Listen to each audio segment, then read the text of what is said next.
Hello, hello, hello. Welcome back to my channel. It is me, it is I, it is she, it is her, it is thee, it is who. It is Rosie Rosette 2020.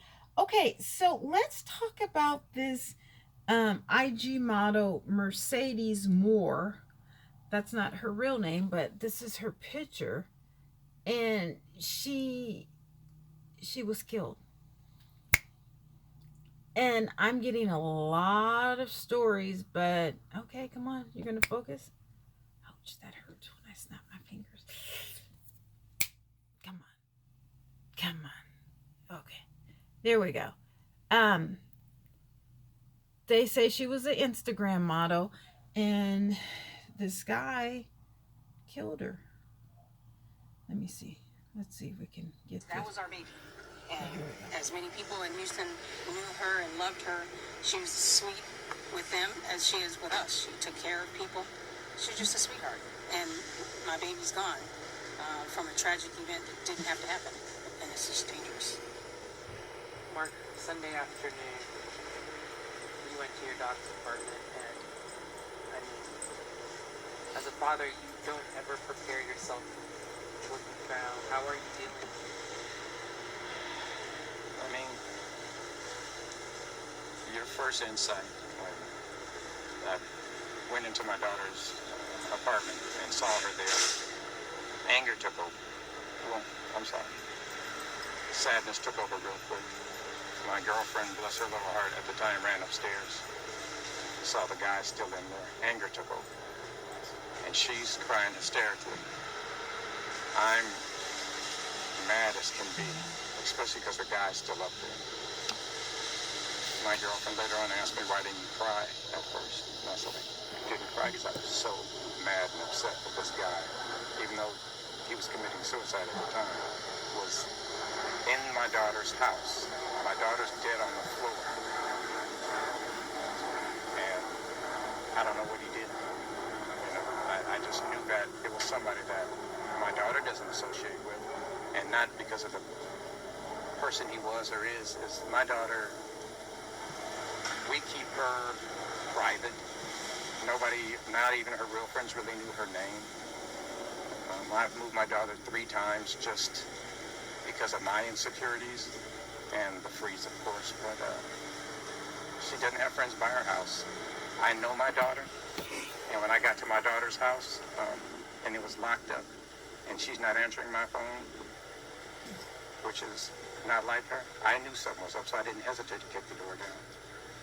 And what I saw, I wouldn't want any parent to go through. That's the first thing. The second thing is, which is even more hurtful, is I'm glad you reached out to us, was that news stories and calls and everything started popping up without reaching out to the parents, without reaching out for information. And it went from false accusations of HIV or COVID to other things, and nobody even reached out to talk to us. So when I was contacted, I'm here to set the story straight, let everybody know what happened. Janae was very loved, and she's probably loved more than we would have thought of. I knew my daughter had a large following, and I knew she had some friends that, not high places, but friends that were influential. I didn't know all the love that she had, and hopefully we're able to, give her a memorial or do something for her in a way that.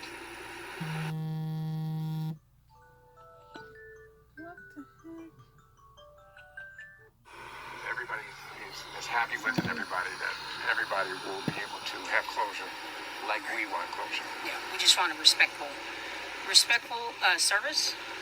Again, she's a human being, and we just were not wanting to see the disrespectful comments that were on social media. It was horrific. Tell us about the side of Janae that most people don't know. I did hear We're that. just a fan of her, loved her beauty, her pictures, her expression on Instagram. Tell us about the Janae that you want to know. She's my baby. She was so kind. I mean, she was just always, I will say she's very, very protective. Very protective of us. I'll say that. Well, she was definitely So- protective of her mom. I mean, I could never say anything, not that I would, anything about her mom without Janae saying Dad, or anybody actually, without saying Dad. Janae was her mama's baby. Janae was that attitude and that directness was me. Janae was funny, she was goofy, and she was always a good time. The whole family, I mean, is Janae going to be around? Is Janae going to be around? Is Janae going to be around? Because Janae was just the life of the party, even with the family. Getting her to do things, I had to climb down her all the time, but that was my kid, and I loved her. Yeah, just a son, a ray of sun. She's just fun to hang out with. Hard-headed, but that was my kid, and I loved her. Mark, for you, and you just said this earlier, you always kept Janae close. She lived about 2 miles from you, and although she, she liked to party, and obviously Richmond is not where the party is happening, right? You kept her close. You wanted to protect her, and to be the one to find her after she had been attacked, and knowing that you couldn't be there, although it's not your fault, how do you deal with that pain? I told and my youngest daughter and Janae are close, and she took it bad. And she would normally call me if like Janae Janae could not answer her call. And me and my girlfriend had left for 2 weeks. Janae called me before I left on vacation and said, Daddy, I'm moving. I need you to help me move. And I've been helped her move so many damn times when back hurts. But, and when you get back, I'm moving to a new house. I need you to cook me dinner for the week. And that was always the joke with Janae. Janae wanted dinner every other week. And she wanted a smothered chicken for some odd reason. She couldn't let me eat. I think she burnt out on seafood. But,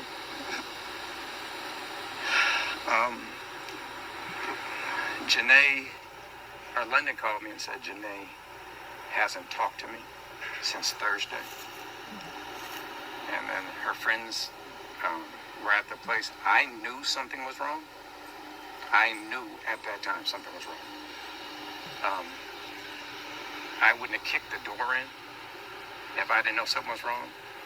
And what I saw did not surprise me at that moment because I knew something was wrong. That's not my daughter. She would call me all the time, talking about, Daddy, I'm checking on you. And I'd be like, no, I'm checking on you. That was our little joke.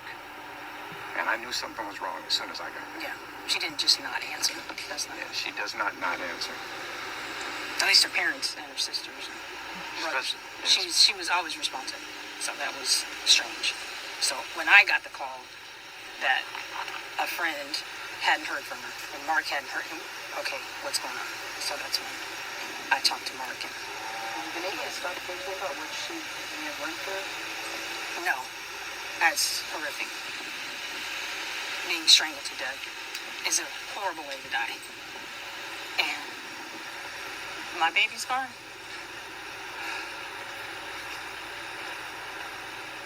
And it was horrible. Didn't even think about it. I try not to think about it. My first night, we got here at 3 in the morning, me and some of my good friends. I mean, I got good friends for 30 years. Went to the place because I kicked the door in, so after the police left, we had to secure the door and stuff. So we went in, just grabbed a couple of things, grabbed some paperwork and stuff, secured the door. I mean, it was just disgusting inside. And I prepared everybody because I had been inside.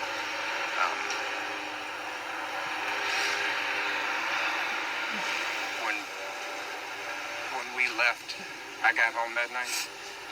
If I slept an hour, that might have been it, because when the detective told me that she had been strangled, that's all I can think in my mind is I did not want my daughter to go out in any kind of pain or suffering or any kind of traumatic anything. And I would have been happy with the thought in my mind that he pushed her or she fell down the stairs, because it's quick.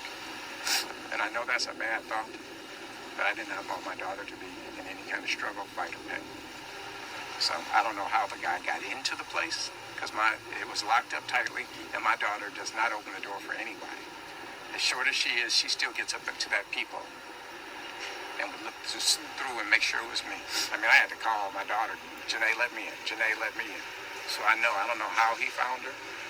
Um, and I don't know how all this happened. That's the only part that I'm waiting on. I know what happened. I know my daughter's dead. And all this other stuff going on social media about she was shot and robbed and all the other stuff, you should be ashamed of yourselves for letting out false information just to get the story and not coming to us and or waiting for the real story. Right. So, um, that was the parents. Okay, so that's, they gave their insight on it. But then I did, I was reading, and I didn't see a lot of nice things regarding this girl. And I'm not gonna, say some of the things that I've read or whatever.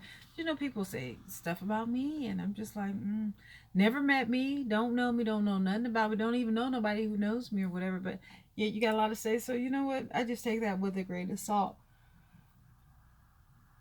But she was beautiful. Everyone's like, well, how did the man get in her house?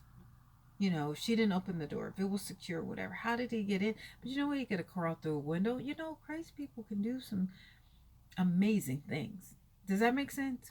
Let me say that again. Crazy people can do some amazing things that you would just never even imagine. Oh yeah, that's nothing for them. You know what I'm saying? That's absolutely nothing for them. So we don't know exactly what the relationship was with this man. How did he get into the home? It's just a lot of things that we don't know. So hopefully, and we won't know because the person killed himself after killing this beautiful young lady. It's just a sad day. It's just a sad day in hip hop. Okay, I'll talk to you guys later. Bye.